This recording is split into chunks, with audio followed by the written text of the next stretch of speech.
3 military jets, part of a fleet costing taxpayers an astonishing £10.5 billion, are being used to fly holidaymakers to sun-kissed resorts because the RAF has no use for them. The aircraft are supposed to transport British troops to military bases around the world and refuel fighters and bombers in mid-air during combat sorties.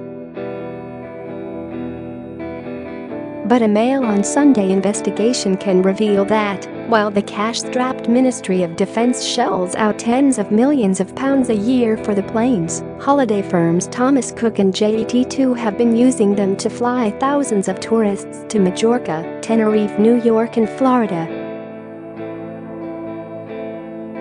The aircraft are among 14 Airbus A330s acquired by the MoD under a controversial leasing agreement which costs about £400 million a year.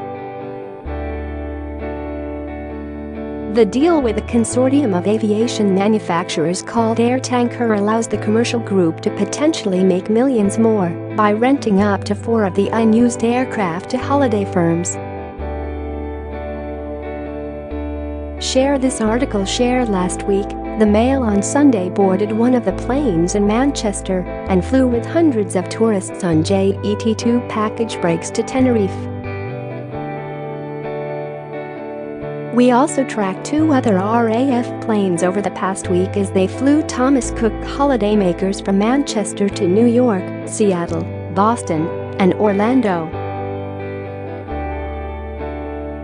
MoD documents seen by the Mail on Sunday reveal that all 3 aircraft, which in their military role are called Voyager, remain part of the RAF's fleet.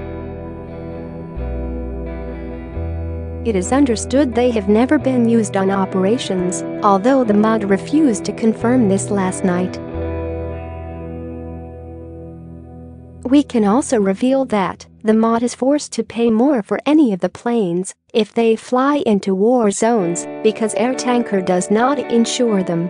Airtanker charged £94 million for an aircraft hangar which experts say should have cost much less. The Australian Air Force bought the same model of aircraft for tens of millions of pounds less. The astonishing revelations come just weeks after Defence Secretary Gavin Williamson threatened to sweep Theresa May from power in a bitter cabinet row over military cuts, demanding an extra £20 billion over the next decade. The Mail on Sunday understands Mr. Williamson is frustrated about the cost of Voyager, while Lord Dannatt, the former head of the British Army, described the deal as a national scandal. A source close to Mr. Williamson said, "Poor historic deals like this are squeezing the defense budget and leaving no room to maneuver." Voyager is one of the reasons we have to fight for more funds to avoid devastating cuts elsewhere. The controversial agreement between the MoD and Airtanker was signed off in March 2008. When Gordon Brown was Prime Minister, Alastair Darling was Chancellor, and A. Brown was Defence Secretary. They agreed to lease 14 Voyagers from Airtanker, a consortium which included French-based manufacturer Airbus and engine maker Rolls-Royce, under a private finance initiative (PFI) arrangement. According to one contract seen by the MoS, Airbus was selling A330s for around £50 million in 2007, so a fleet of 14 would have cost £700 million to buy outright. Our investigation suggests the deal the MoD signed was based on a figure closer to £200 million for each plane, with the rest of the £10. $5 billion covering financing, operating the service and infrastructure. The total could even rise to £12. $3 billion once staffing and fuel costs are included. The costs are paid back over 27 years, with repayments expected to peak at £593 million in 2034. The deal also allows Air Tanker to lease aircraft to commercial airlines when the RAF is not using them. But the MoD continues to pay huge sums for the right to take back the planes and use them on military operations if required. Last night, defense officials refused to confirm the cost, claiming the figure was commercially sensitive. It takes less than a month to refit the jets to switch between military and civilian use. The Voyager deal was heavily criticized soon after it was signed. A report by the National Audit Office said it was too expensive, uncompetitive and overly complicated, and that the MoD lacked the expertise to manage the project. Our disclosures highlight the problems with PFIs, under which the private sector takes on major public projects such as schools and hospitals, but saddles the taxpayer with debts, which some experts say total £300 billion. The Mail on Sunday also understands that it would cost the MoD £3.5 billion to buy its way out of the Voyager contract. Military experts say the money spent on this deal would have been better used on equipment which could have saved soldiers' lives in Iraq and Afghanistan, such as armored vehicles to protect squaddies from roadside bombs.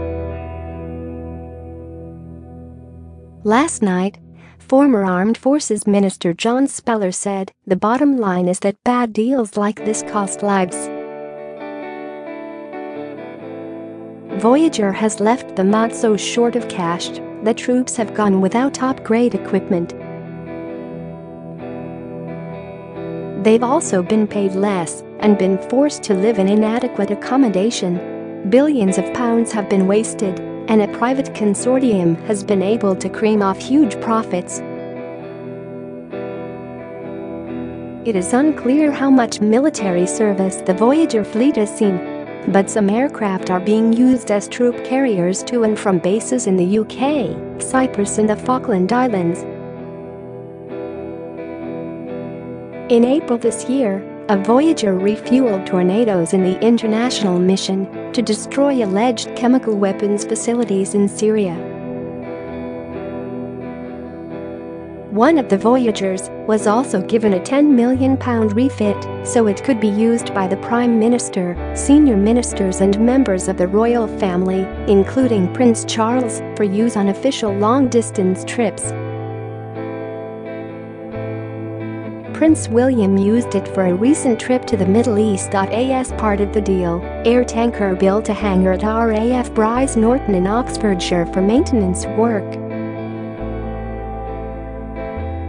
Its accounts say this hangar cost £94 million, but aviation industry sources believe it could have been built for significantly less. It would also appear cheaper for the MoD to purchase Voyagers directly from the manufacturers. In 2015, the Royal Australian Air Force bought Airbus refuelling and passenger jets for just over £100 million each. The Mail on Sunday supplied Air Tanker with a detailed list of questions about the Voyager deal, but it declined to comment. The MoD said Voyagers are playing a key role in protecting British airspace and in the fight against Islamic State, and while our core fleet is doing the job we need it to, we can call in the extra aircraft at short notice if we need them. When we're not using them, it makes sense to have them performing other roles, as that reduces our costs and means they can be ready for operations quicker than if they were held in storage. This is a cost-effective deal that is delivering an outstanding service for the RAF. As bad as PFI deals go, this was the worst of the lot. Comment by Lord Dennett. Buying something you couldn't really afford was taken to a new level in the 1990s under the Private Finance Initiative. The government of Tony Blair and Gordon Brown seized on the concept to produce shining new schools and hospitals across the country, especially in marginal constituencies. But the Voyager PFI deal has to rank as the worst of the lot. Even at face value, £10. $5 billion to lease 14 aircraft does not seem like value for money. The project was led, not by an RAF officer, but by an Army brigadier, so that there was no undue service bias. But this brigadier was so alarmed at the way it was going that he came to me in 2008, while I was chief of the general staff, to ask if I could try to get this deal stopped. I asked for a briefing, having been told there were much cheaper ways to meet the RAF's air-to-air refueling and strategic lift requirement. At the briefing, all other options were dismissed for one spurious reason or another, leading to the curious conclusion that the £10, $5 billion procurement of 14 A330 airliners, assembled at Airbus Industries factory near Madrid, was the answer. In the end, the politics of European industrial collaboration was the winner, the MoD was the loser, and now bucket and spade holidaymakers are traveling to sunny places overseas at British taxpayers' expense. Is that value for money? Defense Secretary Gavin Williamson's modernizing defense program must put a stop to scandals like this.